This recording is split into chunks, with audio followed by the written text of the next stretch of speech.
Telugu digital media network లో political కేటగిరీలో number 1 కేవలం 72 గంటల్లో 1,50,00,000 వ్యూస్ పైగా పాపులర్ టీవీ నెట్వర్క్. తెలంగాణ బీజేపీలో అసలేం జరుగుతోంది?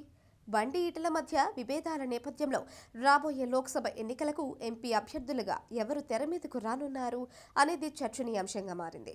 ఈటల రాజేందర్, బండి సంజయ్ మధ్య ఉన్న విభేదాల కారణంగా కరీంనగర్ పార్లమెంట్కు ఈసారి ఒక కొత్త అభ్యర్థి పోటీ చేసే అవకాశం ఉందని తెలుస్తోంది.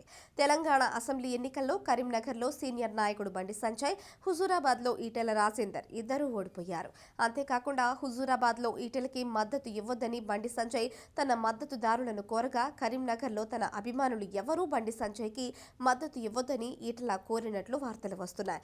దీంతో రెండు చోట్ల ఇద్దరు ఓటమి పాలయ్యారు. బండి సంజయ్కి అయితే ఎంపీ పదవి ఉంది. ఇటు ఏ పదవి లేకుండా ఏకాకిగా మిగిలింది మాత్రం ఈటల రాజేందర్ మాత్రమే. గజ్వేల్, హుజూరాబాద్లో రెండు చోట్ల కాకుండా ఒకచోట పోటీ చేసి ఉంటే పరిస్థితి మరోలా ఉండేదని, ఒకచోట గెలిచే అవకాశం ఉండేదని ఆయన సన్నిహితులు వాపోతున్నారు. కరీంనగర్లో ఉన్న కుల సమీకరణాలను దృష్టిలో పెట్టుకుని 1,30,000 ఓట్లు ఉన్న రెడ్డి సామాజిక వర్గం పెద్ద సంఖ్యలో ఉంది.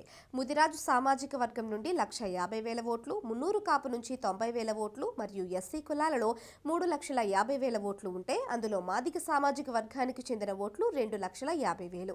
బండి సంజయ్కి ఈటలతో ఉన్న విభేదాల వల్ల ముదిరాజు సామాజిక వర్గ ఓట్లు పడటం చాలా కష్టం. కరీంనగర్ రెడ్డి సామాజిక వర్గం నుంచి ఇప్పటి వరకు పార్లమెంట్లో ఎవరు ప్రాతినిధ్యం లేరు అని ఆందోళన వ్యక్తం చేస్తున్నారు.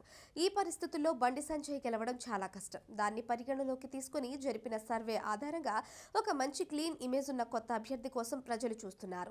ఆ కారణంగా పాడి ఉదయ్ నందన్ రెడ్డిని బరిలో దింపాలని బీజేపీ భావిస్తోంది. పాడి ఉదయ్ నందన్ రెడ్డి సిమెంట్స్ లో చిన్న ఇంజనీర్గా మొదలుపెట్టి అదే సిమెంట్స్ లోని సంస్థల్లో ఎంతో గొప్ప స్థానానికి ఎదిగాడు.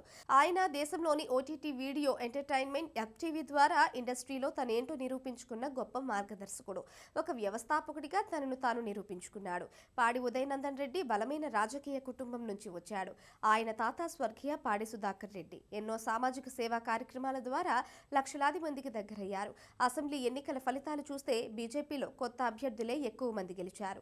బండి సంజయ్, ఈటల మధ్య ఉన్న విభేదాలను దృష్టిలో ఉంచుకొని బండి తన నియోజకవర్గం కరీంనగర్పై మాత్రమే దృష్టి పెట్టి మిగిలిన 6 నియోజకవర్గాలను పట్టించుకోలేదు.